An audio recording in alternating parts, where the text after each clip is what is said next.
Praise Praise the Lord. Greetings to all in the precious name of Lord and Savior Jesus Christ. As the Bible says, rejoice in the Lord always, and again I'll say rejoice. Let's take a few minutes to sing and glorify His name.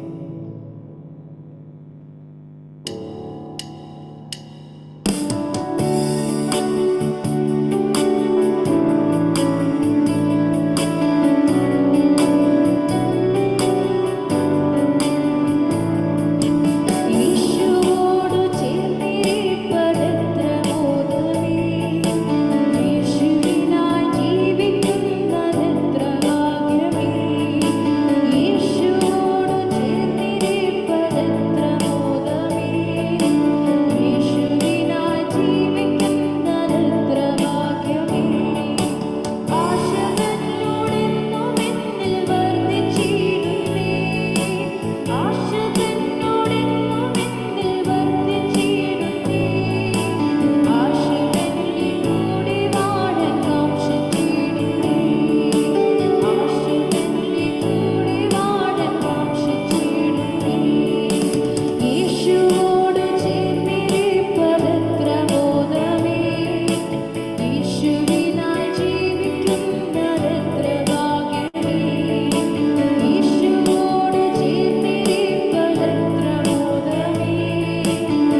യേശുവിനായി ജീവിക്കുന്നത് എത്ര ഭാഗ്യം.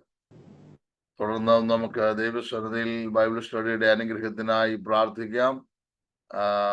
MD Thomas pastor തുടർന്നുള്ള ശുശ്രൂഷ അനുഗ്രഹത്തിനായിട്ട് പ്രാർത്ഥിക്കും. നമ്മളെല്ലാവരും ദൈവസന്നിധിയിൽ ഹൃദയം പകർന്ന് വലിയ ദൈവപ്രവൃത്തിക്കായി ഏൽപ്പിച്ചു കൊടുക്കാം. കർത്താവിന്റെ ദാസൻ MD തോമസ് പാസ്റ്ററെ പ്രാർത്ഥനയ്ക്കായി ക്ഷണിക്കുന്നു. കരുണയുള്ള ദൈവമേ, സ്വർഗീയ നല്ല കർത്താവേ, നല്ല പ്രഭാതം ഞങ്ങളുടെ ജീവിതത്തിൽ കർത്താവ് ദാനമായി തന്നതോർത്ത് ഞങ്ങൾ അങ്ങ് സ്തുതിക്കുന്നു, സ്തോത്രം ചെയ്യുന്നു. ഒരു പ്രാവശ്യം കൂടെ കർത്താവിന്റെ വചനത്തിന്റെ മുമ്പാകെ ഞങ്ങൾക്കായിരിക്കുവാൻ കർത്താവ് എനിക്ക് തന്ന നല്ല അവസരങ്ങൾക്കായി സ്തോത്രം. കടന്നു വന്ന പ്രിയപ്പെട്ടവരെ എല്ലാം കർത്താവിന്റെ കരങ്ങളിൽ ഏൽപ്പിച്ച് പ്രാർത്ഥിക്കുന്നു. ക്ലാസുകൾ നയിക്കുന്ന ഞങ്ങളുടെ ശ്രേഷ്ഠദാസിനെ കർത്താവിന്റെ കരങ്ങളിൽ ഏൽപ്പിച്ച് പ്രാർത്ഥിക്കുന്നു. കർത്താവെ പാദപ്പെടുത്തെങ്കിലിരിക്കുവാനും ദൈവത്തിൽ നിന്ന് കേൾക്കുവാനും കർത്താവെ പഠിച്ച് ഞങ്ങളുടെ ശുശ്രൂഷ മണ്ഡലങ്ങളിൽ അത് അനുഗ്രഹമാക്കി തീർക്കുവാനും ദൈവമായ കർത്താവ് സഹായിക്കണമെന്ന് ഞങ്ങൾ അങ്ങോട്ട് പ്രാർത്ഥിക്കുന്നു. കർത്താവെ നല്ല പാട്ടുകൾ പാടി ഇതാരംഭിക്കുവാൻ കർത്താവ് സഹായിച്ചല്ലോ. പാട്ടുകൾ പാടിയ കുഞ്ഞുങ്ങളെ കർത്താവിന്റെ കരങ്ങളിൽ ഏൽപ്പിച്ച് പ്രാർത്ഥിക്കുന്നു. കർത്താവെ അങ്ങോട്ട് പാദപ്പെടുത്തങ്ങളായി ഞങ്ങളായിരിക്കുന്നത്, അങ്ങോട്ട് തിരുമുഖത്തേക്കാൾ ഞങ്ങൾ നോക്കുന്നത്, ഞങ്ങൾക്ക് ഒരുമിച്ച് പാദപ്പെടുത്തങ്ങളായി പഠിക്കുവാൻ ദൈവമായ കർത്താവ് സഹായിച്ചാട്ട് ഞങ്ങളെ താഴ്ത്തി ഏൽപ്പിക്കുന്ന കർത്താവെ. അവിടുന്ന് പ്രാർത്ഥന കേട്ടതിനായി സ്തോത്രം. യേശു കർത്താവ് നാമത്തിൽ പരിശുദ്ധ. ആമേൻ, ആമേൻ.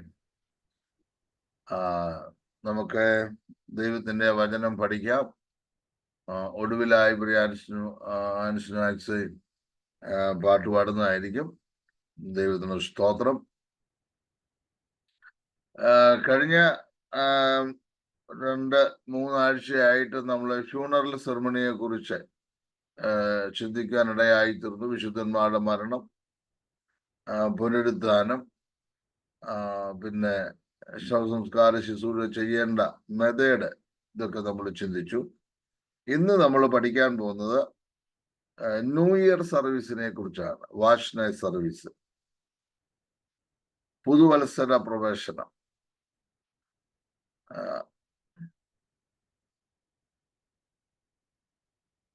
പുതിയ നിയമസഭയിൽ ആണ്ടുകൾക്കും മാസങ്ങൾക്കും ദിവസങ്ങൾക്കും ഒന്നും പ്രത്യേക പ്രാധാന്യം കൽപ്പിക്കുന്നില്ല.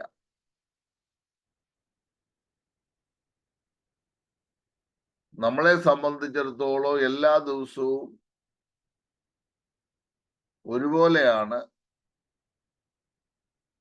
എന്നാൽ ദൈവത്തെ ആരാധിക്കുന്ന വിശുദ്ധ സഭായോഗത്തിന്റെ ദിവസത്തിന് പ്രാധാന്യതയുണ്ട്. എന്നാൽ പഴയ നിയമത്തിൽ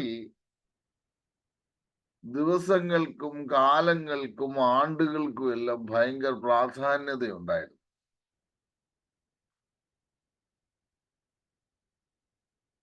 പഴയ നിയമ കാലഘട്ടം ആചാര അനുഷ്ഠാനങ്ങൾക്കാണ് ഊന്നൽ നൽകിയിരുന്നത്. എന്നാൽ പുതിയ നിയമ വിശ്വാസികളെ സംബന്ധിച്ചിടത്തോളം കർമ്മമാർഗങ്ങളോ ആചാര അനുഷ്ഠാനങ്ങൾക്കോ അല്ല പ്രസക്തി. നമ്മുടെ ജീവിതം തന്നെ വിശ്വാസ ജീവിതമാണ്. നമ്മുടെ പേര് തന്നെ വിശ്വാസി എന്നാണ്. 1-2 വാക്യങ്ങളിലൂടെ നമുക്ക് വായിക്കണം. ദൈവവചനം വായിക്കാൻ തിരുവെഴുത്ത് കയ്യിലുള്ളവരെ ഒന്ന് എടുക്കാം. ഗലാത്യ ലേഖനം 4-ാം അധ്യായം 10-ാമത്തെ വാക്യവും കൊലോസ്യ ലേഖനം 2-ാം അധ്യായം 16-ാമത്തെ വാക്യവും വായിക്കാം.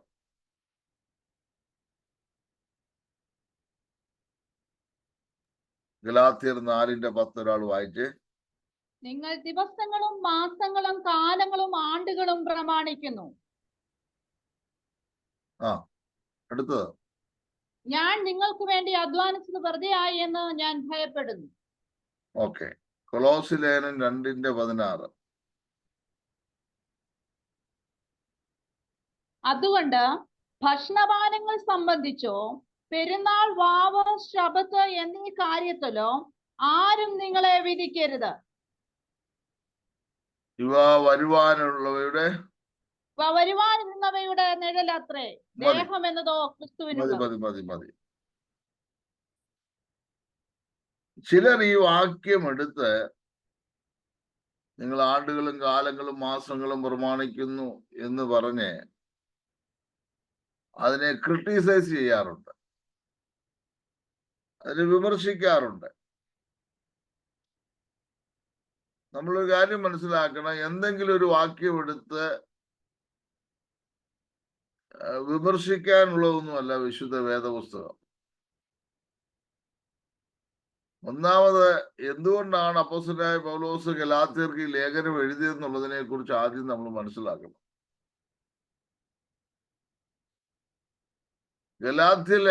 ഗലാത്യ സഭയിലെ ഒരു പ്രശ്നമെന്ന് പറഞ്ഞാൽ വിശ്വാസമാർഗം മാത്രം പോരാ, കർമ്മമാർഗം കൂടെ അനുഷ്ഠിക്കണമെന്ന് ചിന്തിക്കുന്ന ചിലർ ആ സഭയിലുണ്ടായിരുന്നു.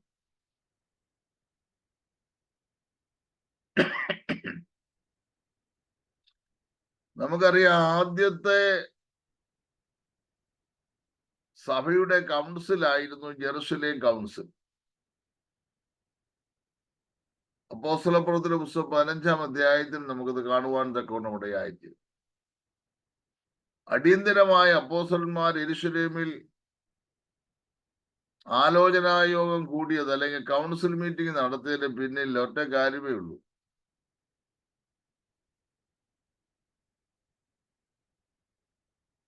ദൈവസന്നിധിയിലേക്ക് വരുന്ന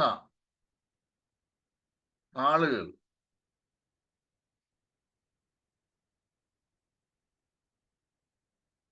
പ്രത്യേകിച്ച് ജാതികളിൽ നിന്നൊക്കെ വിശ്വാസത്തിലേക്ക് വരുന്നവരെ വിശ്വാസത്താൽ മാത്രം രക്ഷ പ്രാപിക്കുകയല്ല, യഹൂദ മതാചാരപ്രകാരമുള്ള കർമ്മങ്ങളും ചെയ്യണമെന്ന് ശഠിച്ചിരുന്നു. വിശ്വാസം കൊണ്ട് മാത്രം രക്ഷപ്രാപ്തമല്ല, പരിച്ഛേദനയുടെ അത്യാവശ്യമാണ്. അല്ലെങ്കിൽ യഹൂദന്മാർ അനുഷ്ഠിക്കുന്ന അവരുടെ മതത്തിന്റെ ആചാരങ്ങൾ പലതും അനുഷ്ഠിച്ചെങ്കിൽ മാത്രമേ രക്ഷപ്രാപ്തമാകുകയുള്ളൂ എന്നുള്ള ഒരു വാദഗതി ഗലാത്യ സഭയിലൊക്കെ നിലനിന്നിരുന്നു. അല്ലെങ്കിൽ ആദ്യ സഭകളിൽ പലയിടത്തും അതുണ്ടായിരുന്നു. ഉടനെ അപ്പോസ്തലന്മാര് ഈ വിവരം ഏറ്റെടുത്ത് അടിയന്തരമായിട്ട് ഒരു കൗൺസിൽ യോഗം ആരംഭിച്ചു. വായിക്കാമോ? അപ്പോസ്തലപ്രവൃത്തിയുടെ പുസ്തകം 15-ാം അധ്യായം 8 മുതൽ 11 വരെ വായിക്കണം. അപ്പോസ്തലപ്രവൃത്തിയുടെ പുസ്തകം 15-ാം അധ്യായം 8 മുതൽ 11 വരെ വായിക്കണം. ഹൃദയങ്ങളെ അറിയുന്ന ദൈവം നമുക്ക് തന്നതുപോലെ അവർക്കും പരിശുദ്ധാത്മാവിനെ കൊടുത്തും കൊണ്ട് സാക്ഷി നിന്ന് വിശ്വാസത്താൽ അവരുടെ ഹൃദയങ്ങളെ ശുദ്ധീകരിച്ചതിനാൽ നമുക്കും അവർക്കും തമ്മിൽ ഒരു വ്യത്യാസവും വെച്ചിട്ടില്ല. ആകയാൽ നമ്മുടെ പിതാക്കന്മാർക്കും നമുക്കും ചുമപ്പാൻ കഴിഞ്ഞിട്ടില്ലാത്ത നുകം ശിഷ്യന്മാരുടെ കഴുത്തിൽ വെപ്പാൻ നിങ്ങൾ ഇപ്പോൾ ദൈവത്തെ പരീക്ഷിക്കുന്നത് എന്ത്? കർത്താവായ യേശുവിന്റെ കൃപയാൽ രക്ഷ പ്രാപിക്കുമെന്ന് നാം വിശ്വസിക്കുന്നത് പോലെ അവരും വിശ്വസിക്കുന്നു. ജനസമൂഹം എല്ലാം മിണ്ടാതെ ബർന്നബാസും പൗലോസും ദൈവം തങ്ങളെ കൊണ്ട് ജാതികളുടെ ഇടയിൽ ചെയ്യിച്ച അടയാളങ്ങളും അത്ഭുതങ്ങളും എല്ലാം വിവരിക്കുന്നത് കേട്ടുകൊണ്ടിരുന്നു. അവർ പറഞ്ഞു നിർത്തിയ ശേഷം യാക്കോബ് ഉത്തരം പറഞ്ഞത്, സഹോദരന്മാരെ, എന്റെ വാക്ക് കേട്ടുകൊള്ളുവീൻ. 11-ാമത്തെ വാക്യം ഒരിക്കൽ കൂടെ വായിച്ചോളെ. 11-ാമത്തെ വാക്യം ഒരിക്കൽ കൂടെ വായിക്കും.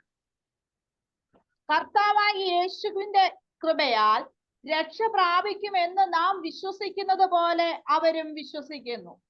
മതി. അപ്പോസ്തലന്മാര് പറയുകയാണ്, അപ്പോസ്തലന്മാർ അടിയന്തരമായി മീറ്റിംഗ് കൂടി. യാക്കോബ് അപ്പോസ്തലന്റെ അധ്യക്ഷതയില്, പത്രോസുണ്ട്, മറ്റ് ശ്രേഷ്ഠ അപ്പോസ്തലന്മാരുണ്ട്, പൗലോസുണ്ട്, എല്ലാവരും ഒരുമിച്ച് കൂടിയിട്ട് അവർ പറയുകയാണ്, അയ്യോ, നമുക്ക് ലഭിച്ചതെല്ലാം വിശ്വാസത്താലാണ്. നമ്മൾ വിശ്വാസത്താലാണ് രക്ഷ പ്രാപിച്ചത്. വിശ്വാസത്താലാണ് നമ്മൾ എന്ത് ചെയ്ത് പരിശുദ്ധാത്മാവിനെ പ്രാപിച്ചത്.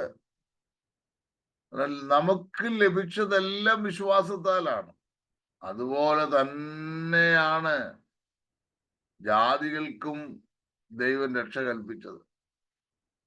രക്ഷ പ്രാപിപ്പാൻ യഹൂദന്മാർക്ക് വേറൊരു രീതിയും ജാതികളിൽ നിന്ന് വരുന്നവർക്ക് വേറൊരു രീതിയും ഇല്ല.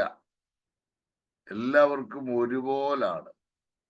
മനസ്സിലായോ? ദൈവത്തിന് മുഖപക്ഷമില്ല. അന്നേരം ആണ്ടുകളും കാലങ്ങളും മാസങ്ങളും ഒക്കെ പ്രമാണിക്കുന്ന ആളുകൾ ഗലാത്യ സഭയിൽ ഉണ്ടായിരുന്നു. കർമ്മമാർഗങ്ങളുടെ ആചാരങ്ങൾ അനുഷ്ഠിക്കുന്നവര് അവിടെ ഉണ്ടായിരുന്നു. മനസ്സിലായി? അന്നേരം ഒരു കാരണവശാലും രണ്ട് നീതിയില്ല ദൈവസന്നിധിയിൽ. വിശ്വാസത്താലാണ് രക്ഷ. അത് അപ്പോസ്തലന്മാർ അടിവരയിട്ട് പറയാനിടയായിട്ടുണ്ട്. മനസ്സിലായോ? പിന്നെ വർജിക്കേണ്ട കാര്യങ്ങൾ, രക്തം, ശ്വാസം മുട്ടിച്ചത്തത്, വിഗ്രഹാർപ്പിതം, ഇങ്ങനെയുള്ള കാര്യങ്ങളിൽ നിന്ന് ഒഴിഞ്ഞിരിക്കുക. അല്ലാതെ യഹൂദന്മാരുടെ രക്ഷയ്ക്കുള്ള പദ്ധതി വേറെ, ജാതികളുടെ രക്ഷയ്ക്കുള്ള പദ്ധതി വേറെ എന്ന് രണ്ടായിട്ട് തരംതിരിച്ചുള്ള പഠിപ്പിക്കലുകൾ ദൈവികമല്ല. എല്ലാവർക്കും രക്ഷ വിശ്വാസത്താൽ മാത്രമാണ്. മനസ്സിലായോ? കൃപയാലല്ലോ നാം വിശ്വാസം മൂലം രക്ഷിക്കപ്പെട്ടിരിക്കുന്നത്. അതാണ് പ്രമാണം. അത് മനസ്സിലാക്കാതെ ഗലാത്യലേഖനം 4-ാം അധ്യായം 10-ാം വാക്യം എടുത്ത് നിങ്ങൾ ആണ്ടുകൾ പാലിക്കുന്നു, മാസം പാലിക്കുന്നു, ദിവസങ്ങൾ പാലിക്കുന്നത് തെറ്റാണ്, ദുരുപദേശമാണ് എന്നൊക്കെ പറയുന്ന ധാരാളം ആളുകളുണ്ട്.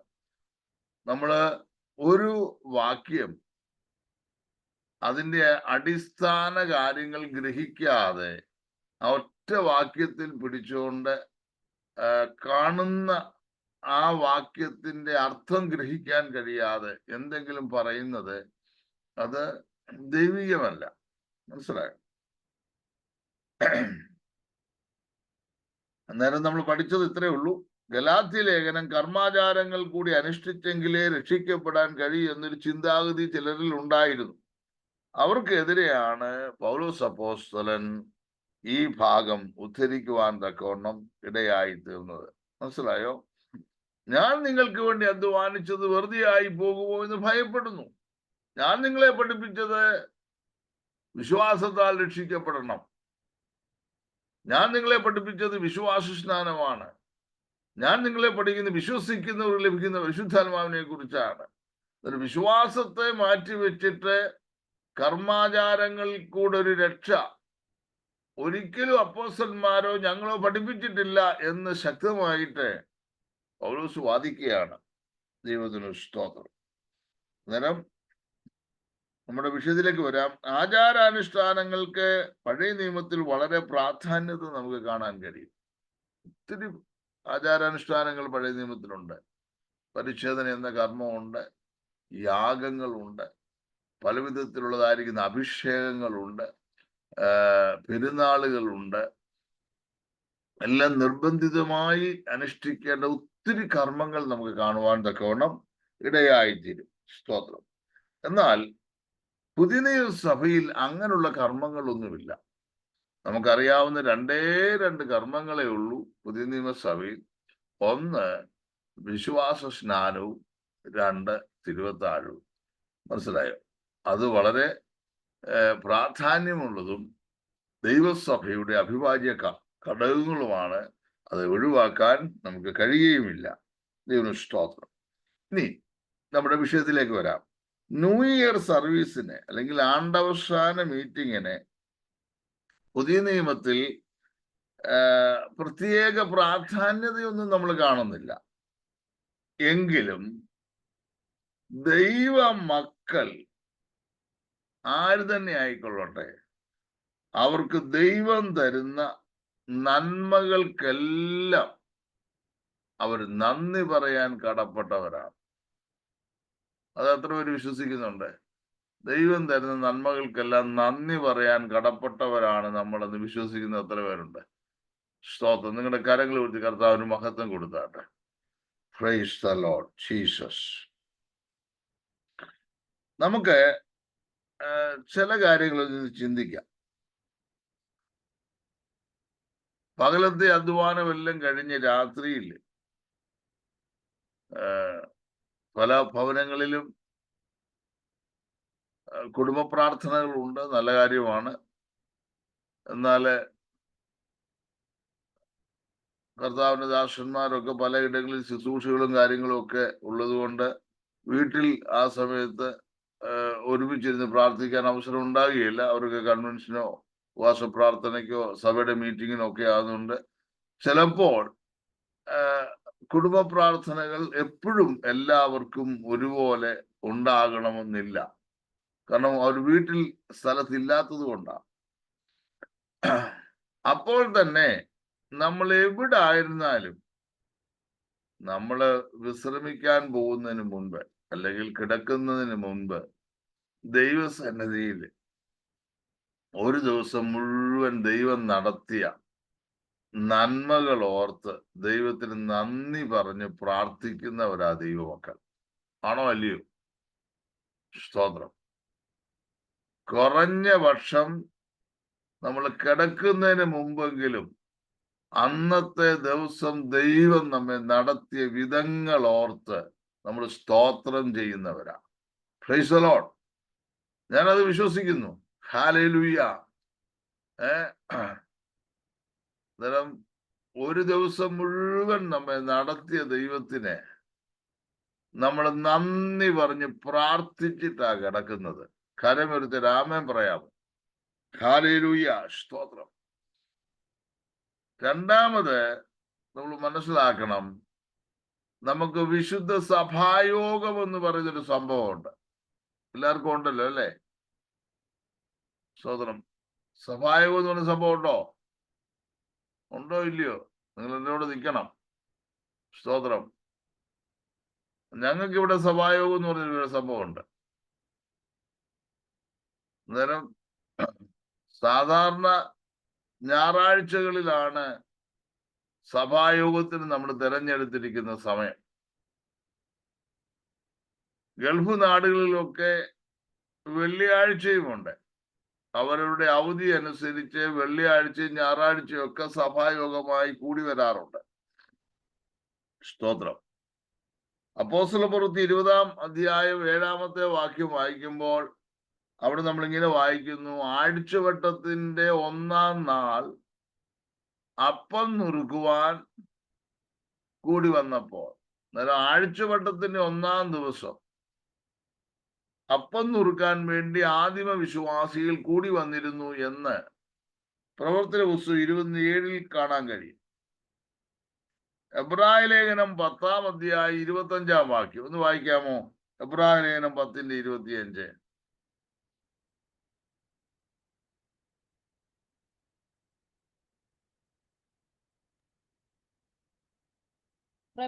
സ്നേഹത്തിനും സൽപ്രവർത്തികൾക്കും ഉത്സാഹം വർദ്ധിപ്പിപ്പാൻ അന്യോന്യം സൂക്ഷിച്ചുകൊള്ളുക. നാൾ സമീപിക്കുന്നു എന്ന് കാണും തോറും അത് അധികമായി ചെയ്യേണ്ടതാകും. എന്തോ അതിന് തൊട്ട് മേളിലുണ്ട്, ചിലർ ചെയ്യുന്നത് പോലെ നമ്മുടെ സഭായോഗങ്ങളെ ഉപേക്ഷിക്കാതെ തമ്മിൽ പ്രബോധിപ്പിച്ചുകൊണ്ട് സ്നേഹത്തിനും സൽപ്രവർത്തികൾക്കും ഉത്സാഹം വർദ്ധിപ്പിപ്പാൻ അന്യോന്യം സൂക്ഷിച്ചുകൊള്ളുക. ആമേൻ. അന്നേരം നമുക്ക് എന്തുണ്ട്? സഭായോഗമുണ്ട്. സഭ കൂടി വരുന്നതാണ് സഭായോഗം. ദൈവമക്കൾ ഒരുമിച്ച് കൂടി ദൈവത്തെ സ്തുതിക്കുന്നതാണ് സഭായോഗം എന്ന് പറയുന്നത്. സഭായോഗം പേഴ്സണൽ പ്രെയർ അല്ല. സഭായോഗം കുടുംബ പ്രാർത്ഥനയല്ല. വിവിധ ഗോത്രങ്ങളിൽ നിന്നും ഭാഷകളിൽ നിന്നും വംശങ്ങളിൽ നിന്നും ജാതികളിൽ നിന്നുള്ള ദൈവമക്കൾ യേശുവിന്റെ രക്തത്താൽ വീണ്ടെടുപ്പ് പ്രാപിച്ച് അവർ അപ്പോസ്തോലിക നടപടിക്രമം അനുസരിച്ച്, അപ്പോസ്തോലിക ഉപദേശം അനുസരിച്ച് കൂട്ടായ്മ എന്നൊരു സംഭവമുണ്ട്. അത് ആഴ്ചവട്ടത്തിന്റെ 1-ാം ദിവസം പ്രധാനമായി നമ്മുടെ കർത്താവിനെ ആരാധിക്കുന്ന ഒരു ദിവസമായി ലോകമെമ്പാടും ക്രൈസ്തവർ അനുഷ്ഠിച്ചു വരുന്നു. കർത്താവിനെ ആരാധിക്കുന്നത് ഞായറാഴ്ചയാണെന്ന് നിർബന്ധമൊന്നുമില്ല. ശനിയാഴ്ച സഭായം കൂടുന്ന സഭകളുണ്ട്, വെള്ളിയാഴ്ച, തിങ്കളാഴ്ച. നമുക്ക് ദിവസത്തിന് പ്രത്യേക പ്രാധാന്യം ഇതൊന്നുമില്ല. പക്ഷെ പൊതുവിലെ ഒഴിവു ദിവസം ഞായറാഴ്ച ആയതുകൊണ്ടും എല്ലാവർക്കും വരാൻ പറ്റുന്ന സമയമായതുകൊണ്ടും അങ്ങനെ കൺവീനിയന്റ് ആയിട്ട് അത് സെറ്റപ്പ് ചെയ്തെന്ന് മാത്രമേ ഉള്ളൂ. സ്തോത്രം. മറ്റു രാജ്യങ്ങളൊക്കെ പോകുമ്പോൾ അതിനൊക്കെ വ്യത്യാസങ്ങൾ ഉണ്ടാകാം. എനിവേ, ഞാൻ പറഞ്ഞു വരുന്ന ഇത്രയേ ഉള്ളൂ. ഒരു ദിവസം മുഴുവൻ നമ്മെ സൂക്ഷിച്ച ദൈവസന്നിധിയിൽ നന്ദി പറഞ്ഞ് പ്രാർത്ഥിച്ച് നമ്മൾ കിടക്കുന്നെങ്കിൽ, ഒരാഴ്ച മുഴുവൻ നമ്മെ നടത്തിയ ദൈവത്തിന് വിശുദ്ധ സഭായോഗമായി കൂടി വന്ന് ദൈവത്തെ ആരാധിക്കുക എന്ന് പറഞ്ഞാൽ ചെറിയ കാര്യമല്ല. ചിലർ ചെയ്യുന്നത് പോലെ നിങ്ങളുടെ സഭായോഗങ്ങളെ ഉപേക്ഷയായി വിചാരിക്കരുത്. അത് ലേഖനത്തിൽ പൗലോസ് ഊന്നി പറയുന്ന ഒരു കാര്യമാണ്. സ്തോത്രം. കർത്താവിന്റെ വരവ് അടുത്തു എന്ന് മനസ്സിലാക്കി അത് വളരെ ഉത്സാഹത്തോടെ ചെയ്യണമെന്നാണ് പൗലോസ് പറയുന്നത്. ദൈവത്തിന് നാമം വാഴ്ത്തപ്പെടുമാറാകട്ടെ. സ്തോത്രം. അതുപോലെ തന്നെ മാസയോഗം എന്ന് പറയുന്ന ഒരു സംഭവമുണ്ട്. കേട്ടിട്ടുണ്ടോ? മാസയോഗത്തിന് പോയിട്ടുള്ള എത്ര പേരുണ്ട്? ഞാൻ ഏതാണ്ട് 15 വർഷം കുടുംബമായി നാട്ടിൽ ശുശ്രൂഷിച്ച ഒരു ദൈവദാസന. അങ്ങനെ എല്ലാ മാസവും മാസയോഗമുണ്ട്. അതൊരു വലിയ അനുഗ്രഹമാണ്. പല സഭകളിൽപ്പെട്ട ദൈവമക്കൾ, പല കർത്താവിന്റെ ദാസന്മാരെല്ലാവരും ഒരു മാസം മുഴുവൻ നമ്മുടെ സഭകളെയും വിശ്വാസികളെയും സെന്ററിനെയും ഒക്കെ ദൈവം സൂക്ഷിക്കുകയും നടത്തിയൊക്കെ ചെയ്ത ഉപകാരങ്ങൾ ഓർത്ത്, നന്മകൾ ഓർത്ത് ഒരുമിച്ച് കൂടി ദൈവത്തിന് മഹത്വം അർപ്പിക്കുക. സ്തോത്രം. അത് ദിവസവും ആണ്ടും കാലവും മാസവും ഒന്നും പ്രമാണിക്കുന്ന സംഭവമല്ലത്. മനസ്സിലായോ? അത് ദൈവത്തിന് അവിടെ നടക്കുന്നത് എന്താ ഒന്ന് ചിന്തിച്ചു നോക്കിയേ. അവിടെ നടക്കുന്നത് എന്താ? അനുഗ്രഹിക്കപ്പെട്ട പാട്ടുകൾ പാടുന്നു, മനോഹരമായ സങ്കീർത്തനം വായിക്കുന്നു, വചനം ശുശ്രൂഷിക്കുന്നു, ദൈവം നടത്തിയ വിധങ്ങളെ കുറിച്ച് ദൈവമക്കൾ സാക്ഷി പറയുന്നു, സ്തോത്രം, മധ്യസ്ഥ പ്രാർത്ഥന നടത്തുന്നു, അനുഗ്രഹിക്കപ്പെട്ട വചന ശുശ്രൂഷ ദൈവാസന്മാർ ചെയ്യുന്നു. ഇതല്ലാതെ എന്താ നടക്കുന്നത്? മാസങ്ങൾ പ്രമാണിക്കുന്നു എന്ന് പറയുമ്പോൾ മാസയോഗം വേണ്ടെന്നാണോ? നമ്മളവിടെ ബലൂൺ പൊട്ടിക്കുകയും പടക്കം പൊട്ടിക്കുകയും മെഴുകുതിരി കത്തിക്കുകയും മറ്റു പരിപാടികളൊന്നും നമ്മളവിടെ നടത്താറില്ല. നമ്മൾ ദൈവത്തിന് മഹത്വം അർപ്പിക്കുക. എല്ലാവർക്കും ഒരുപോലെ ഒരുമിച്ച് കൂടി ദൈവത്തെ സ്തുതിക്കാൻ അവസരം. അന്നേരം വളരെ ശ്രദ്ധിക്കണം. ഇതൊന്നും ഇല്ലെങ്കിൽ പിന്നെ നമ്മുടെ ആത്മീയ ജീവിതം വെറും അർത്ഥമില്ലാതായി പോകും. അന്നേരം ഓരോ ദിവസവും ദൈവം നമ്മെ നടത്തുന്നതനുസരിച്ച് നമ്മൾ ദൈവത്തിന് നന്ദി കൊടുക്കുന്നവരായിരിക്കണം. ഒരാഴ്ച മുഴുവൻ നമ്മെ നടത്തിയ ദൈവത്തിന് നമ്മൾ മഹത്വം കൊടുക്കുന്നവരായിരിക്കണം. ഒരു മാസം മുഴുവൻ നമ്മെ സഹായിക്കുകയും സൂക്ഷിക്കുകയും പരിപാലിക്കുകയും ചെയ്യുന്ന ദൈവത്തിന് സ്തോത്രം. നമ്മൾ ദൈവത്തിന് മഹത്വം അർപ്പിക്കണം. ദൈവത്തിന് സ്തോത്രം. ഇത് ഈ 2024 8-ാം മാസം 3-ാം തീയതിയിലേക്ക് നമ്മൾ പ്രവേശിച്ചിരിക്കുകയാണ് അല്ലേ? ഹല്ലേലൂയ. ദൈവത്തിന് മഹത്വം കൊടുക്കാതിരിക്കാൻ പറ്റുമോ? നിശ്ചയമായി ദൈവത്തിന് നമ്മൾ മഹത്വം കൊടുക്കണം. സ്തോത്രം. ലോകത്തിന്റെ വിവിധയിടങ്ങളിൽ കൊടുങ്കാറ്റുകൾ, യുദ്ധങ്ങൾ, ഉരുളുപൊട്ടലുകൾ, അങ്ങനെ പ്രതീക്ഷിക്കാത്ത പലരും, ജീവിക്കാൻ വേണ്ടി ആഗ്രഹിച്ച കൊതിച്ച പലരും ഇന്നില്ലാതായിപ്പോയി. വയനാട്ടിലെ സംഭവങ്ങളൊക്കെ നമുക്കറിയാം. നമ്മളും അതിനകത്ത് ദുഃഖത്തിൽ പങ്കുചേരുകയാണ്. മനസ്സിലായോ? എന്നാൽ ദൈവം നമ്മെ സൂക്ഷിച്ച വിധങ്ങൾ ഓർത്ത് നമ്മുടെ പ്രാണനെ മരണത്തിൽ നിന്നും, നമ്മുടെ കണ്ണിനെ കണ്ണുനീരിൽ നിന്നും, നമ്മുടെ കാലിനെ വീഴ്ചയിൽ നിന്നും വിടുവിച്ച ദൈവത്തിന് സ്തോത്രം. ഹല്ലേലൂയ. കർത്താവിന്റെ നാമം വാഴ്ത്തപ്പെടുമാറാകട്ടെ. സ്തോത്രം. അങ്ങനെയെങ്കിൽ ഒരു വർഷം മുഴുവൻ നമ്മെ നടത്തിയ ദൈവത്തിന്, 12 മാസവും നമ്മെ പരിപാലിച്ച ദൈവത്തിന്, 52 ആഴ്ചയും നമ്മെ സൂക്ഷിച്ച ദൈവത്തിന്, ദൈവമക്കൾ ഒരുമിച്ച് ഒരു സ്ഥലത്ത് കൂടി വന്ന് പുറകോട്ട് നോക്കി ദൈവം നമ്മെ സഹായിച്ച വിധങ്ങൾ, സൗഖ്യമാക്കിയ വിധങ്ങൾ, ദൈവം ചെയ്ത ഉപകാരങ്ങൾ, അതൊക്കെ വർണ്ണിക്കുക എന്ന് പറഞ്ഞാൽ ആണ്ടുകൾ പാലിക്കുന്നതാണോ? നമ്മൾ അതിനകത്ത് വേറെ ഒന്നും കാണുന്നില്ല. മനസ്സിലായോ? ദൈവമക്കൾ കൂടി വരുന്നത് ദൈവത്തെ മഹത്വപ്പെടുത്താനാണ്. സഹോദരന്മാരെ, നിങ്ങൾ കൂടി വരുമ്പോൾ ഓരോരുത്തരുടെ സങ്കീർത്തനമുണ്ട്, ഉപദേശമുണ്ട്, അന്യഭാഷയുണ്ട്, വ്യാഖ്യാനമുണ്ട്. സകലതും ശാന്തവും ക്രമവുമായിരിക്കട്ടെ. അതിനാണ് നമ്മൾ കൂടി വരുന്നത്. അല്ലാതെ ഒരു ഉത്സവത്തിന് വേണ്ടിയോ ഒരു സെലിബ്രേഷന് വേണ്ടിയോ ആഘോഷങ്ങൾക്ക് വേണ്ടി ഒന്നുമല്ല വരുന്നത്. നമ്മൾ ദൈവസന്നിധി വരുന്നത് ദൈവത്തെ സ്തുതിക്കാനാണ്. എത്ര സ്തുതിച്ചാലും മതി വരികയില്ല. 103-ാം സങ്കീർത്തനം 2-ാമത്തെ വാക്യം എന്തുവാ? 103-ാം സങ്കീർത്തനം 2-ാമത്തെ വാക്യം.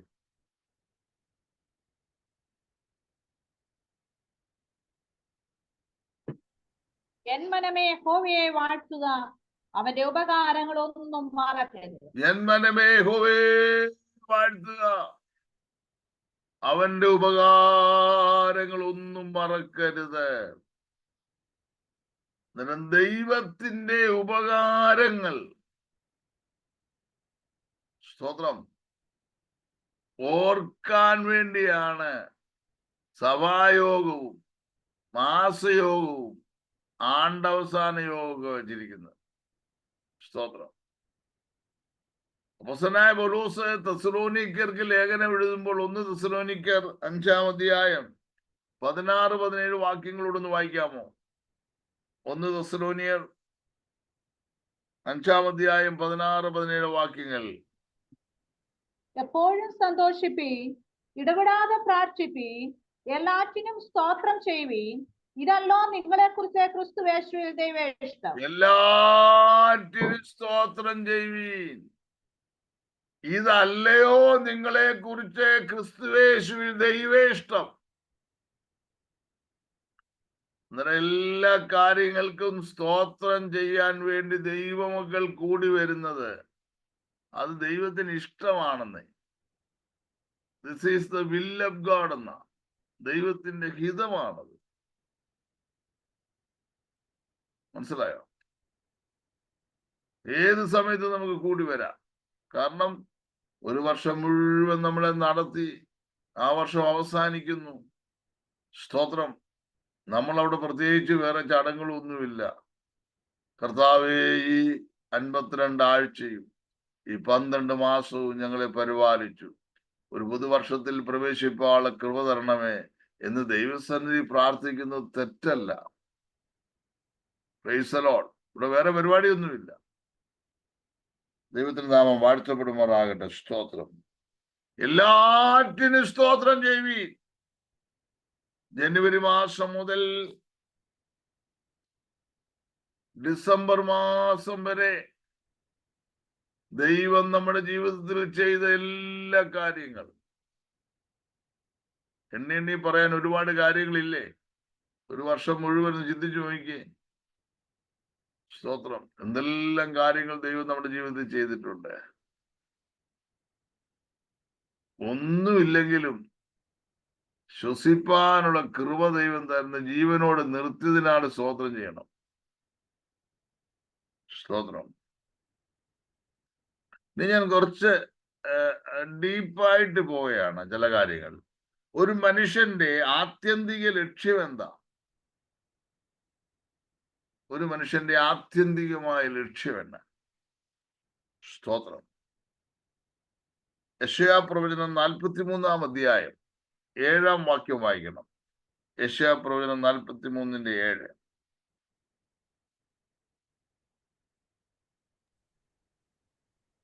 എന്റെ പുത്രിമാരെയും എന്റെ നാമത്തിൽ വിളിച്ചും എന്റെ മഹത്വത്തിനായി സൃഷ്ടിച്ചു നിർമ്മിച്ചുണ്ടാക്കിയും ഇരിക്കുന്ന ഏവരെയും കൊണ്ടുവരിക എന്ന് ഞാൻ കൽപ്പിക്കും. ആമേൻ. ദൈവം നമ്മെ സൃഷ്ടിച്ചത് എന്തിനാ? സ്തോത്രം. ദൈവത്തിന്റെ മഹത്വത്തിനായി നമ്മൾ ജീവിക്കണം. നമ്മുടെ ലക്ഷ്യമെന്ന് പറഞ്ഞാൽ ഒറ്റ വാക്കി പറഞ്ഞാൽ ദൈവത്തെ മഹത്വപ്പെടുത്തി നിത്യതയോളം ദൈവത്തിൽ ആശ്രയിച്ച് ജീവിക്കുക. ഇതാണ് നമ്മുടെ ലക്ഷ്യമെന്ന് പറയുന്നത്. സ്തോത്രം. അല്ല, അതിനപ്പുറത്ത് വേറെ ഒരു ലക്ഷ്യമൊന്നും നമുക്കില്ല. എന്ത്? സ്തോത്രം.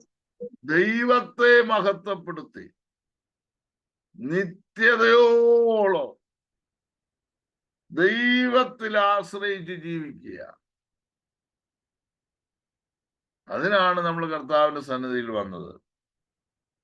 സ്തോത്രം. നമ്മുടെ അനുദിന ജീവിതത്തിൽ ദൈവത്തെ സ്തുതിക്കുവാനും ദൈവത്തെ മഹത്വപ്പെടുത്താനുമാണ് നമ്മൾ സൃഷ്ടിക്കപ്പെട്ടിരിക്കുന്നത്.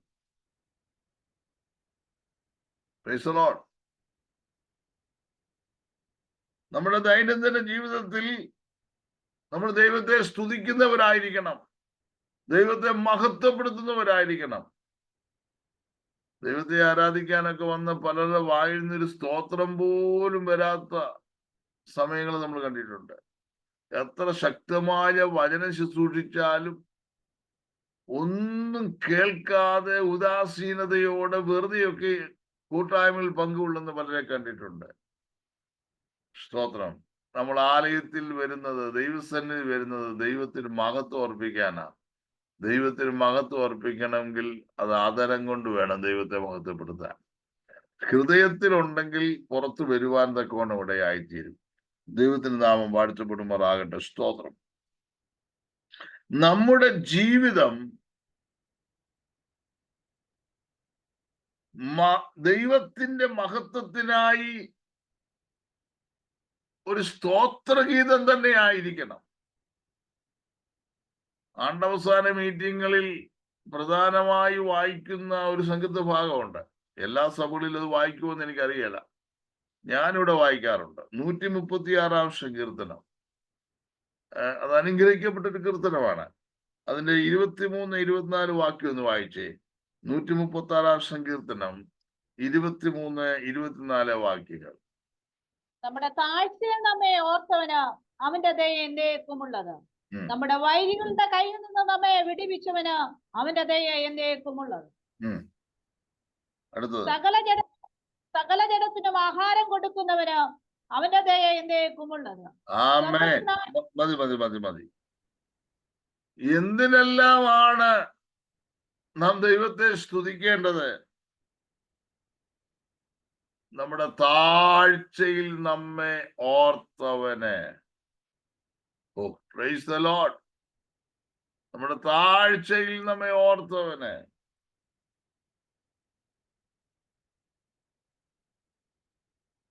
നമ്മൾ പാടുമല്ലോ, താഴ്ചയിൽ നമ്മെ ഓർത്തവനെ, വീഴ്ചയെ കാത്തവനെ. എന്നിട്ട് നമ്മുടെ താഴ്ച എന്താണ്? നമുക്കുണ്ടായ താഴ്ച നാം പാപത്തിന്റെ കുഴഞ്ഞ ചേറിനകത്തായിരുന്നു.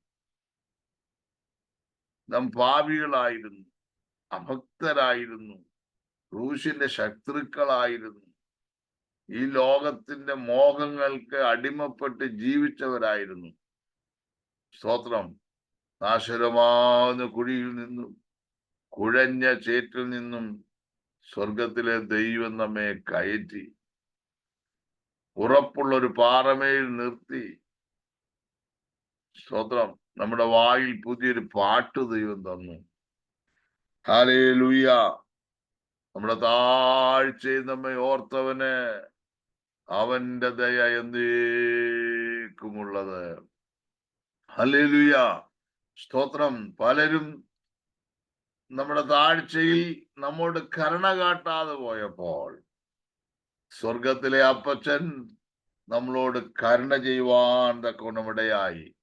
അന്നേരം ദൈവം നമ്മുടെ ജീവിതത്തിൽ ചെയ്ത ഭയങ്കര ഉപകാരമാണ് നമ്മുടെ പാപങ്ങൾ ദൈവം ക്ഷമിച്ചു എന്നുള്ളത്. പാപക്ഷമ ലഭിച്ചത് സ്തോത്രം ചെറിയ കാര്യമല്ല. നമ്മുടെ താഴ്ചയിൽ നമ്മെ ഓർത്ത് സ്തോത്രം നമുക്ക് നിത്യജീവൻ പ്രദാനം ചെയ്ത് പാപം ക്ഷമിച്ച് ദൈവം നമ്മെ ദൈവത്തിന്റെ മക്കളാക്കി തീർത്ത വലിയ ഭാഗ്യം കാണുമീൻ. നാം ദൈവമക്കൾ എന്ന് വിളിക്കപ്പെടുവാൻ പിതാവ് ഇത്ര വലിയ സ്നേഹം നമുക്ക് നൽകിയിരിക്കുന്നു. ദൈവത്തിന് വാഴ്ത്തപ്പെടുമാറാകട്ടെ. ഇതിന്റെ അടുത്ത സംഘത്തെക്കാരൻ പറയാണ് നമ്മുടെ വൈരിയുടെ കയ്യിൽ നമ്മെ വിട്ടുവിച്ചവനെ. എന്തെല്ലാം പ്രയാസങ്ങൾ നമ്മുടെ ജീവിതത്തിൽ വന്നു. പിശാച് നമ്മളെ തകർത്ത് കളയാൻ നോക്കിയില്ലേ, കുടിച്ചു കളയാൻ നോക്കിയില്ലേ, ഇല്ലാതാക്കാൻ ശ്രമിച്ചില്ലേ. അവിടെ എല്ലാം നമ്മെ വിടുവിച്ചൊരു ദൈവമുണ്ട്. സ്തോത്രം. യേശുക്രിസ്തുവിന്റെ നാമത്തിൽ ജയമുണ്ട്. യേശുക്രിസ്തുവിന്റെ രക്തത്തിൽ ജയമുണ്ട്. യേശുക്രിസ്തുവിന്റെ വചനത്താൽ ജയമുണ്ട്. പരിശുദ്ധാത്മാവിന്റെ ശക്തിയാൽ ജയമുണ്ട്. കാൽവരി കുരിശിൽ പിശാചിന്റെ സകല അധികാരങ്ങളെയും യേശു തകർത്ത് കളയുവാൻ തക്കോണമിടയായി. ഇന്ന് പകൽക്കാലം നമുക്ക് ഒരുമിച്ച് പറയണം, നമ്മുടെ വൈരിയുടെ കയ്യിൽ നമ്മെ വിടുവിച്ചവന് അവന്റെ ദയ എന്നേക്കുമുള്ളത്. ദൈവത്തിന് സ്തോത്രം. മൂന്നാമത്, സകല ജഡത്തിനും ആഹാരം തന്ന ദൈവം. Praise the Lord. ഹല്ലേലൂയ. നമ്മുടെ ഈ ഭൂമിയിലെ വാസത്തിൽ നമുക്ക് ഭൗതികമായ ഒത്തിരി ആവശ്യങ്ങളുണ്ട്. അതിൽ വളരെ പ്രധാനപ്പെട്ടതാണ് ഭക്ഷണം എന്ന് പറയുന്നത്. ദൈവത്തിന് സ്തോത്രം. കരയുന്ന കാക്ക കുഞ്ഞുങ്ങൾക്കും അതതിന്റെ ആഹാരം നൽകുന്നവനായ ദൈവം നമുക്ക് ഓരോരുത്തർക്കും വേണ്ടതെല്ലാം തരുന്നവനായ ദൈവമാണ്. സ്തോത്രം. അതുകൊണ്ടാണ് ഞാൻ പറഞ്ഞത്, ഹല്ലേലൂയ. കഴിഞ്ഞ ഒരു വർഷക്കാലം നമ്മളിപ്പോ 3-4 മാസം കഴിയുമ്പോൾ സ്തോത്രം ആണ്ടവസാന മീറ്റിങ്ങിലൊക്കെ ഭാഗമാക്കാവുന്ന അനേക ദൈവമക്കളുണ്ട്. ദൈവത്തിന് സ്തോത്രം. അല്ല, ദൈവം ചെയ്ത ആ വിടുതൽ ഓർക്കുമ്പോൾ, സാത്താന്റെ കയ്യിൽ നമ്മളെ വിടുവിച്ചത് ഓർക്കുമ്പോൾ, അപകടങ്ങളിൽ നമ്മളെ രക്ഷിച്ചത് ഓർക്കുമ്പോൾ, ദീനത്തിൽ നിന്ന് കിടക്ക മാറ്റി വിരിച്ചത് ഓർക്കുമ്പോൾ, നമുക്ക് ഭക്ഷിപ്പാൻ ആഹാരം തന്ന ദൈവത്തെ ഓർക്കുമ്പോൾ നമുക്ക് വെറുതെ ഇരിക്കാൻ ഒക്കുകയില്ല. ദൈവസന്നിധിയിൽ പാട്ടുപാടുന്നത്, കരമുയർത്തി ദൈവത്തെ സ്തുതിക്കുന്നത്, ദൈവവചനം കേൾക്കുന്നത്, ദൈവമക്കളുമായിട്ട് ഷെയ്ക്കാൻഡ് കൊടുക്കുന്നത്, ദൈവമക്കൾ തമ്മിൽ വിശുദ്ധ ചുംബനം ചെയ്യുന്നത്, ദൈവത്തിന്റെ സ്നേഹം നമ്മൾ വർണ്ണിക്കുന്നത്, ഇതൊന്നും സ്തോത്രം ആണ്ടും കാലവും മാസവും പ്രമാണിക്കുന്നതിന് ഈക്കലല്ല. ദൈവത്തിന് സ്തോത്രം. അത് ദൈവത്തിന് കൊടുക്കുന്ന മഹത്വമാണ്. ദൈവത്തെ എത്ര സ്തുതിച്ചാലും മതി വരികയില്ല. ഹല്ലേലൂയ. 1000 നാവുകൾ കൊണ്ട് വർണ്ണിച്ചാലും മതി വരാത്തതാണ് ദൈവത്തിന്റെ മഹത്വം എന്ന് പറയുന്നത്. അതിനാണ് ദൈവം നമ്മെ സൃഷ്ടിച്ചിരിക്കുന്നത്. കർത്താവിന്റെ നാമം വാഴ്ത്തപ്പെടുമാറാകട്ടെ. സ്തോത്രം. 1 കൊരിന്ത്യർ 10-ാം അധ്യായം അതിന്റെ 31-ാമത്തെ വാക്യത്തിൽ അപ്പോസ്തലനായ പൗലോസ് പറയുന്നുണ്ട്, ആകയാൽ നിങ്ങൾ തിന്നാലും കുടിച്ചാലും എന്ത് ചെയ്താലും ദൈവമഹത്വത്തിനായി ചെയ്യുവീൻ. നമ്മൾ അതിനാ പ്രധാനം കൊടുക്കുന്നത്. ദൈവനാമ മഹത്വത്തിനാണ് നമ്മുടെ കൂട്ടായ്മ. മനസ്സിലായോ? നമ്മുടെ സഭായോഗം ദൈവനാമ മഹത്വത്തിനാ. നമ്മുടെ മാസയോഗം ദൈവനാമ മഹത്വത്തിനാ. ആണ്ടവസാന മീറ്റിംഗ് ദൈവനാമ മഹത്വത്തിനാ. അല്ല, വേറെ ഒന്നിനുമല്ല. സ്തോത്രം. Thank you lord. ആമേൻ. ഇനി ഞാൻ ഒരല്പം കൂടെ ആഴത്തിലേക്ക് പോവുകയാണ്. സ്തോത്രം. സ്തുതിക്കുക എന്നതിന്റെ അർത്ഥം എന്നാന്ന് പലർക്കും അറിയത്തില്ല. നമ്മളൊക്കെ പറയും നമ്മൾ ദൈവത്തെ സ്തുതിക്കുന്നവരാ. എന്താ ഈ സ്തുതിക്കുക എന്ന് പറഞ്ഞ?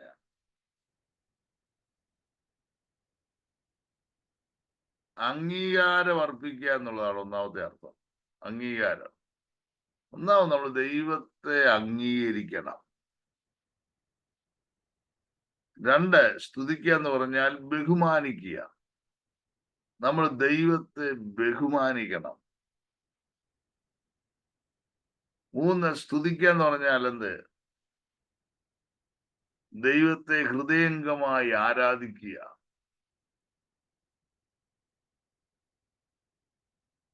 4, ദൈവത്തെ മഹത്വപ്പെടുത്തുക.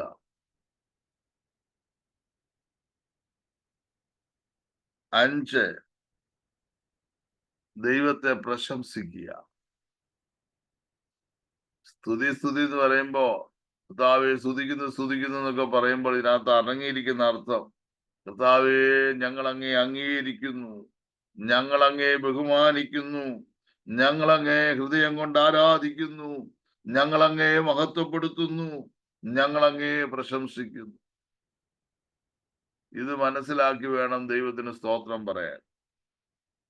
ആമേൻ. ഞാൻ ഒന്നുകൂടെ പറയാം. എല്ലാവരെക്കാളും എല്ലാറ്റിനേക്കാളും ദൈവത്തെ അംഗീകരിക്കുകയും ബഹുമാനിക്കുകയും ആരാധിക്കുകയും മഹത്വപ്പെടുത്തുകയും പ്രശംസിക്കുകയും ചെയ്യുന്നവരായിരിക്കണം ദൈവമക്കൾ.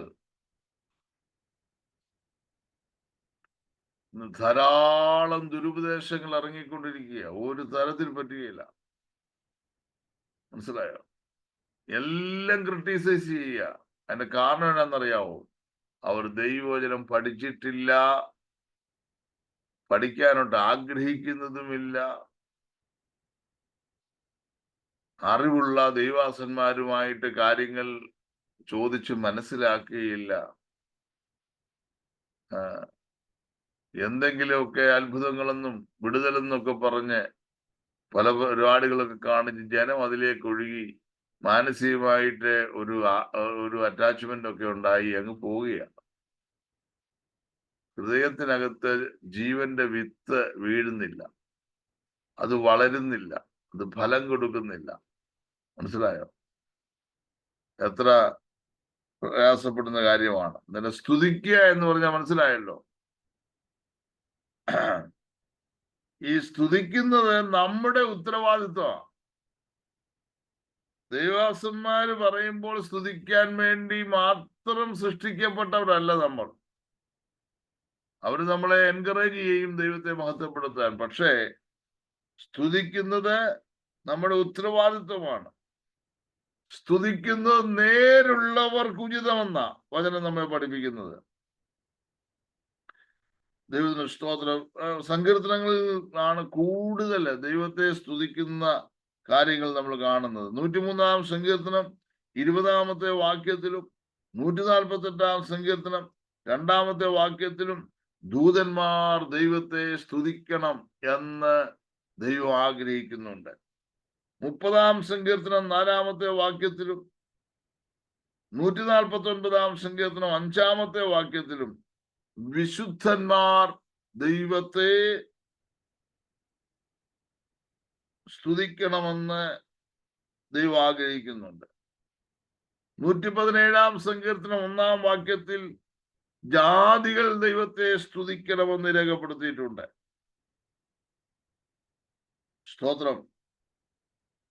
മത്തായിയുടെ സുവിശേഷത്തിൽ ശിശുക്കളുടെ വായിൽ നിന്ന് പുകഴ്ച വരുന്നു എന്ന് നമ്മൾ വായിക്കുന്നുണ്ട്. ദൈവത്തെ സ്തുതിക്കുന്നതിൽ നിന്ന് ആരെയും ദൈവം ഒഴിവാക്കിയിട്ടില്ല. ദൈവത്തിന് നാം വാഴ്ത്തപ്പെടുമാറാകട്ടെ. 148-ാം സങ്കീർത്തനം 11-ാമത്തെ വാക്യത്തിൽ വരുമ്പോൾ ഉയർന്നവരാണെങ്കിലും താണവരാണെങ്കിലും ദൈവത്തെ മഹത്വപ്പെടുത്തണമെന്ന് ദൈവം ആഗ്രഹിക്കുന്നുണ്ട്. 148-ാം സങ്കീർത്തനം 12-ാമത്തെ വാക്യത്തിൽ യുവാക്കളും വൃദ്ധന്മാരും ദൈവത്തെ മഹത്വപ്പെടുത്തണമെന്ന് പറയുന്നുണ്ട്. മഹത്വമേ മഹത്വമേ മഹത്വം തൻ നാമത്തിൽ എന്നുള്ള പാട്ട് തന്നെയുണ്ട്. അത് 148-ാം സങ്കീർത്തനത്തെ അടിസ്ഥാനപ്പെടുത്തി പാടിയ പാട്ടാണ്. 150-ാം സങ്കീർത്തനം 6-ാം വാക്യം വായിക്കുമ്പോൾ സകല സൃഷ്ടികളും ദൈവത്തെ മഹത്വപ്പെടുത്തണം എന്ന് നമുക്കവിടെ കാണുവാൻ തക്കവണ്ണമിടയായിത്തീരും. ദൈവത്തിന് സ്തോത്രം. ഇനി എന്തുകൊണ്ടാണ് നാം ദൈവത്തെ സ്തുതിക്കേണ്ടത്? ദൈവത്തിന്റെ മഹിമ നിമിത്തം നാം ദൈവത്തെ സ്തുതിക്കണം. മജസ്റ്റി. ദൈവത്തിന്റെ പൊസിഷൻ ഒന്ന് ഓർത്തു നോക്കണം. എല്ലാ നാമത്തിനും മേലായ നാമം. സ്വർഗാദി സ്വർഗങ്ങളിൽ ഒടുങ്ങാത്ത ദൈവം. സ്വർലോകരുടെയും ഭൂലോകരുടെയും അധോലോകരുടെയും മുഴങ്കാലും അടങ്ങുന്ന നാമം. കർത്താതി കർത്താവ്, രാജാതി രാജാവ്, ദൈവത്തിന്റെ മഹിമ നിമിത്തം. യെശയ്യാ പ്രവചനം 24:14 വായിക്കണ്ട, സമയമില്ല. ദൈവത്തിന്റെ മഹിമ നിമിത്തം. 138 സങ്കീർത്തനം 5 വാക്യത്തിൽ നമ്മൾ വായിക്കുന്നത് ദൈവത്തിന്റെ മഹത്വം നിമിത്തം. സൂര്യനേക്കാൾ പ്രഭയുള്ളവൻ, കർത്താവിന്റെ തേജസ് ആർക്കും വർണ്ണിക്കാൻ കഴിയുകയില്ല.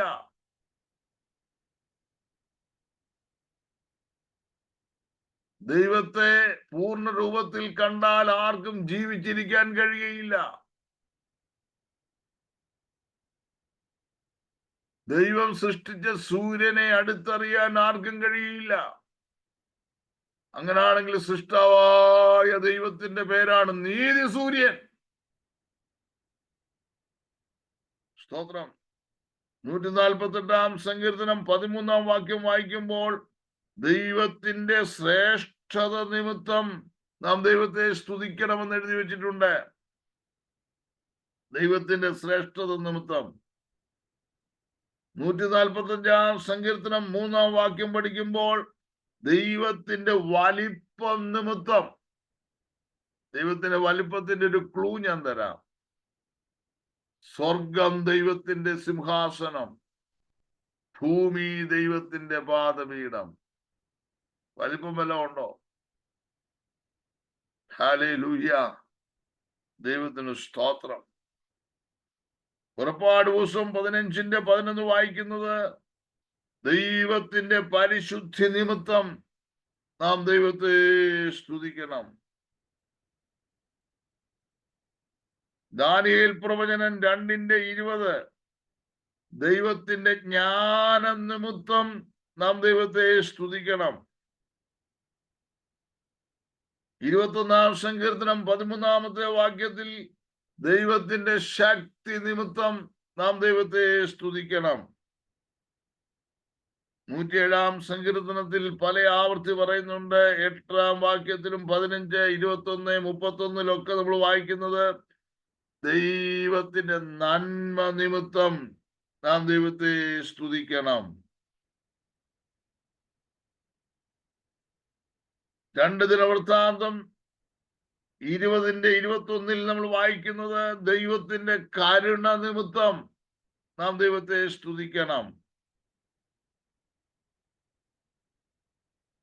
138 സങ്കീർത്തനം 2 വാക്യത്തിൽ ദൈവത്തിന്റെ വിശ്വസ്തതയും സത്യവും നിമിത്തം നാം ദൈവത്തെ സ്തുതിക്കണം. യെശയ്യാ പ്രവചനം 25:1 ദൈവത്തിന്റെ ദീർഘക്ഷമ നിമിത്തം നാം ദൈവത്തെ സ്തുതിക്കണം.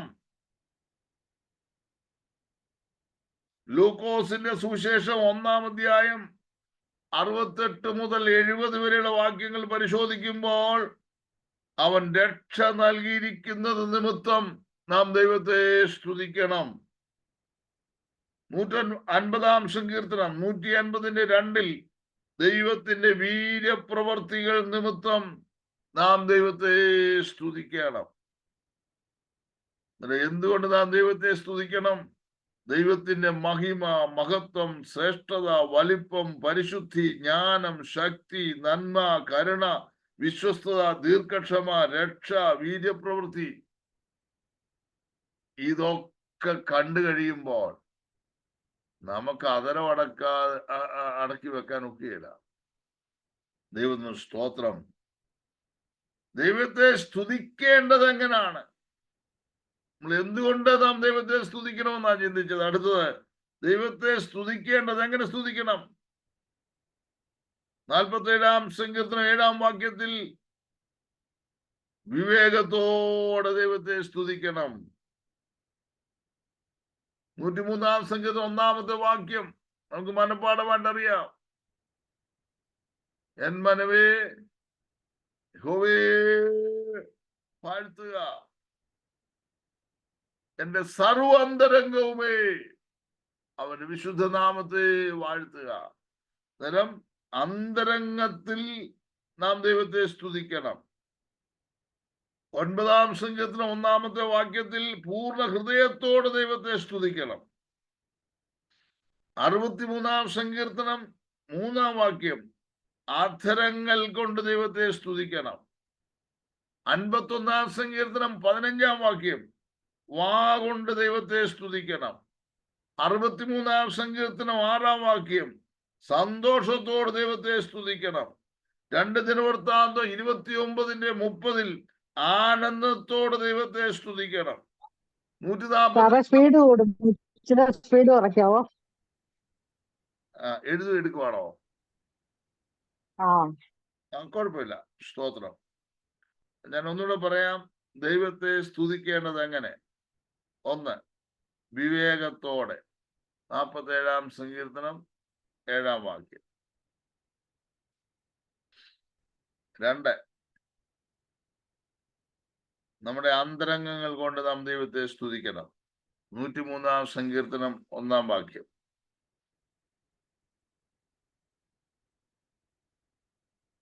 3, പൂർണ്ണ ഹൃദയത്തോടെ ദൈവത്തെ സ്തുതിക്കണം. 9-ാം സങ്കീർത്തനം 1-ാം വാക്യം.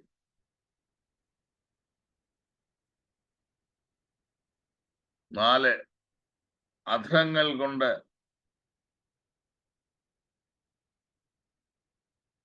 നാം ദൈവത്തെ സ്തുതിക്കണം. ഈ ക്ലാസ് അല്ല, യൂട്യൂബിൽ നിങ്ങൾക്ക് കിട്ടും കേട്ടോ. Christian ministry pastor M V സേവനം നടിച്ചാൽ നിങ്ങൾക്ക് കിട്ടും. 63-ാം സങ്കീർത്തനം 3-ാമത്തെ വാക്യം വാ കൊണ്ട് ദൈവത്തെ സ്തുതിക്കണം. 51-ാം അധ്യായം സങ്കീർത്തനങ്ങൾ 51:15 സന്തോഷത്തോടെ ദൈവത്തെ സ്തുതിക്കണം. 63-ാം സങ്കീർത്തനം 6-ാം വാക്യം ആനന്ദത്തോടെ ദൈവത്തെ സ്തുതിക്കണം. 2 ദിനവൃത്താന്തം 29:30 സ്തോത്രത്തോടെ ദൈവത്തെ സ്തുതിക്കണം. 147-ാം സങ്കീർത്തനം 7-ാം വാക്യം നിരന്തരമായി നാം ദൈവത്തെ സ്തുതിക്കണം. 71-ാം സങ്കീർത്തനം 6-ാം വാക്യം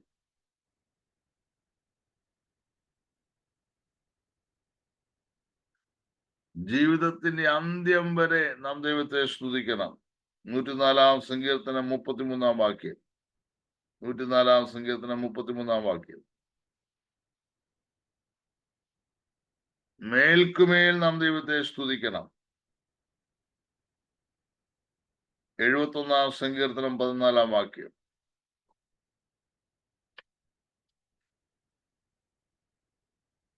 നാൾതോറും നാം ദൈവത്തെ സ്തുതിക്കണം. 2 ദിനവൃത്താന്തം 30:21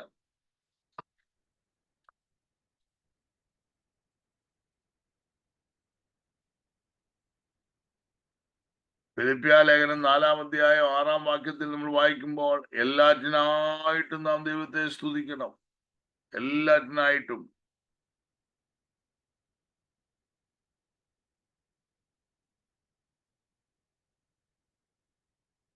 നമ്മുടെ രോഗത്തിലും നമ്മുടെ ആരോഗ്യത്തിലും നമ്മുടെ ഉയർച്ചയിലും നമ്മുടെ താഴ്ചയിലും നാം ദൈവത്തെ സ്തുതിക്കണം.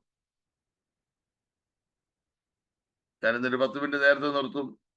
ഇത് കഴിഞ്ഞ് എനിക്ക് ഫാസ്റ്റിംഗ് പ്രയർ ഉണ്ട്. ദൈവത്തിന്റെ കൃപയില്ലാതെ ഒരു ദിവസം പോലും ജീവിക്കാൻ നമുക്ക് സാധ്യമല്ല.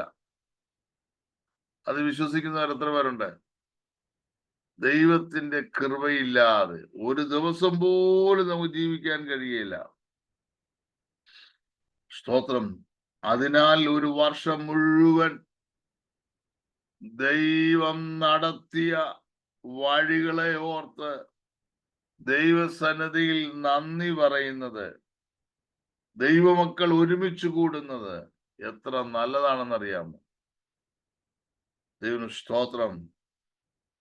ദൈവസഭ കൂടി വരുന്നത് പടക്കം പൊട്ടിക്കാനും ബലൂണ് പൊട്ടിക്കാനും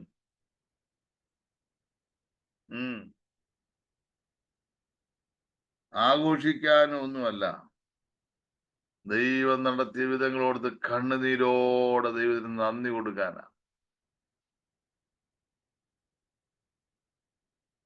അവസാന മീറ്റിംഗ് വേറൊരു നിലയിലൊക്കെ കൊണ്ടുപോകുന്ന ആളുകളുണ്ട്. ഞാൻ അതിനോടൊന്നും യോജിക്കുന്നില്ല. പക്ഷെ സ്തോത്രം, എന്റെ വ്യക്തിപരമായ അഭിപ്രായവും വചനത്തോടുള്ള ബന്ധത്തിൽ ഞാൻ പറയട്ടെ, കർത്താവിന്റെ സന്നിധിയിൽ സഭ മുഴുവൻ ഒരുമിച്ച് കൂടി ദൈവം ചെയ്ത ഉപകാരങ്ങൾ പറഞ്ഞ് പ്രാർത്ഥിച്ച് ദൈവത്തിന് മഹത്വം കൊടുക്കുന്നത് എത്ര ശ്രേഷ്ഠമെന്നറിയാം. ഒരാൾ പറയാതെ എങ്ങനെ ഒരാൾ കേൾക്കുന്നത്? ഒരു വർഷം ദൈവം ചെയ്ത ഉപകാരങ്ങൾ പരസ്പരം ഷെയർ ചെയ്യുക, ദൈവസ്ഥലം തീരുമാനങ്ങൾ എടുക്കുക, അത് പ്രാബല്യത്തിൽ കൊണ്ടുവരിക, അതിനൊക്കെ ഒരു അവസരം നമ്മൾ കൊടുക്കുന്നത് ചെറിയ കാര്യമല്ലല്ലോ. ദൈവത്തിന് നാം വാഴ്ത്തപ്പെടുമാറാകട്ടെ. സ്തോത്രം. നടത്തിയ വിധങ്ങൾ ഓർത്താൽ നന്ദിയിടാതിരുന്നിടുമോ?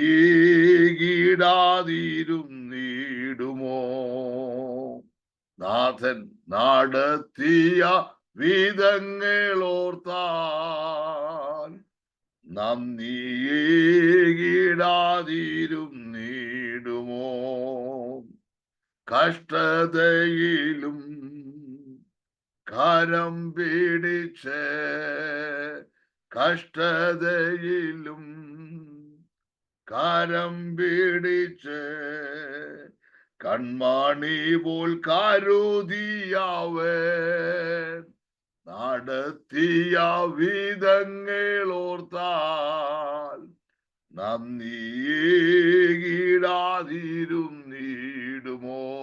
നാഥൻ നടത്തിയ വിധങ്ങൾ ഓർത്താൽ നന്ദിയിടാതിരുന്നിടുമോ? ഓരോ വർഷം കഴിയുന്തോറും നാം ശാരീരിക വളർച്ച പ്രാപിക്കുന്നുണ്ട്. അതുപോലെ ദൈവം നമ്മെക്കുറിച്ച് ആഗ്രഹിക്കുന്നത് നാം ആത്മീയ വളർച്ചയും പ്രാപിക്കണമെന്നുള്ളതാണ്. 1 പത്രോസ് 2-ാം അധ്യായം 1-2 വാക്യങ്ങളിൽ നാം കാണാനിടയായിത്തീരും. മനസ്സിലായോ? രക്ഷയ്ക്കായി വളരുവാൻ മായമില്ലാത്ത പാല് ഒരു ശിശുവിനെ പോലെ നമ്മൾ പാനം ചെയ്യുന്നുവെങ്കിൽ നമുക്കൊരു വളർച്ച ഉണ്ടാകുവാൻ തക്കവണ്ണം ഇടയായിത്തീരും. സ്തോത്രം. ഇനി ഒരു മർമ്മപ്രധാനമായ കാര്യം കൊണ്ട് ഞാൻ പറയാം, നിർത്തുക. ഒരു വർഷം കൂടെ ദൈവം നമുക്ക് ആയുസ് തന്നത് അല്ലെ തരുന്നത് ഭൗതികമായി എന്തെങ്കിലും നേടാൻ മാത്രമല്ല. അതൊക്കെ ആവശ്യമാണ്. നിങ്ങൾക്ക് ഉപജീവന മാർഗം വേണം, വീട് വേണം, യാത്ര ചെയ്യാൻ വണ്ടി വേണം, പൈസ വേണം. ഇതൊക്കെ നമുക്ക് വളരെ ആവശ്യമുള്ള കാര്യങ്ങളാണ്. എന്നാൽ ഒരു കാര്യം ഞാൻ പറയട്ടെ, ഓരോ വർഷം ദൈവം നമുക്ക് ദാനമായി തരുമ്പോൾ ദൈവത്തിന് വേണ്ടി നാം ഫലം കായ്ക്കുന്നവരോടായിരിക്കണം. മനസ്സിലായോ? സ്തോത്രം. ഒരു വർഷം കൂടെ ദൈവം ആയുസ് തരുന്നത് ഭൗമികമായ പലതും നേടാനല്ല, പകരം ദൈവത്തിന് വേണ്ടി ഫലം കായ്ക്കാനാണ്. യോഹന്നാന്റെ സുവിശേഷം 15-ാം അധ്യായം 16-ാമത്തെ വാക്യത്തിലുണ്ട്, നിങ്ങൾ എന്നെ തിരഞ്ഞെടുത്തതല്ല, ഞാൻ നിങ്ങളെ തിരഞ്ഞെടുത്തു, നിങ്ങൾ പോയി ഫലം കായ്ക്കുവാനും നിങ്ങളുടെ ഫലം നിലനിൽക്കുവാനും. സ്തോത്രം. ഫലം കായ്ച്ചിട്ടെല്ലാം പൊഴിഞ്ഞു പോകാനല്ല, അത് നിലനിൽക്കണം. സ്തോത്രം. ആപത്തും അനർത്ഥവും വർദ്ധിച്ചു വരുന്ന ഈ കാലഘട്ടത്തിൽ ദൈവത്തിന് നമ്മളെ കുറിച്ച് പറയാൻ ഒരു ആലോചനയുണ്ട്. യിരെമ്യാ പ്രവചനം 51:46 അതൊന്ന് വായിക്കാം. യിരെമ്യാ പ്രവചനം 51:46.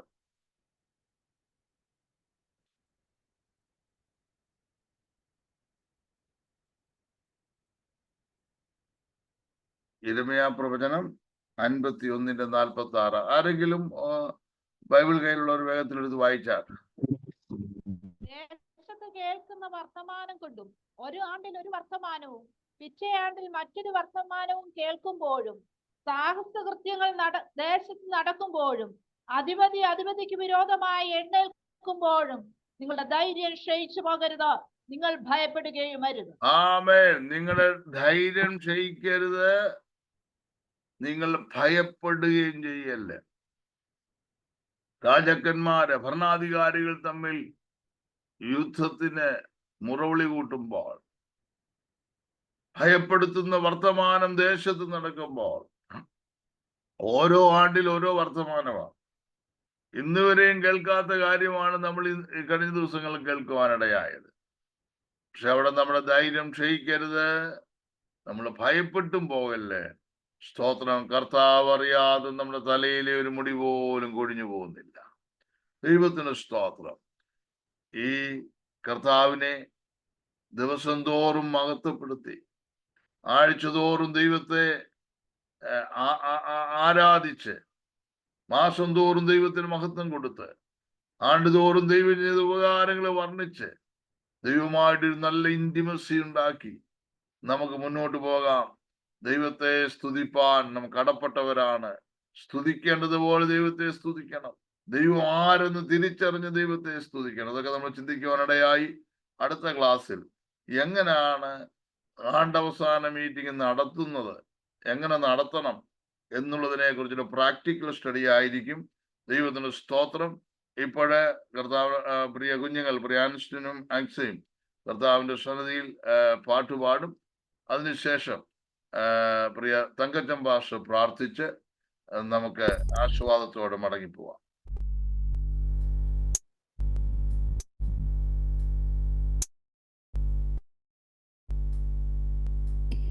Praise the Lord.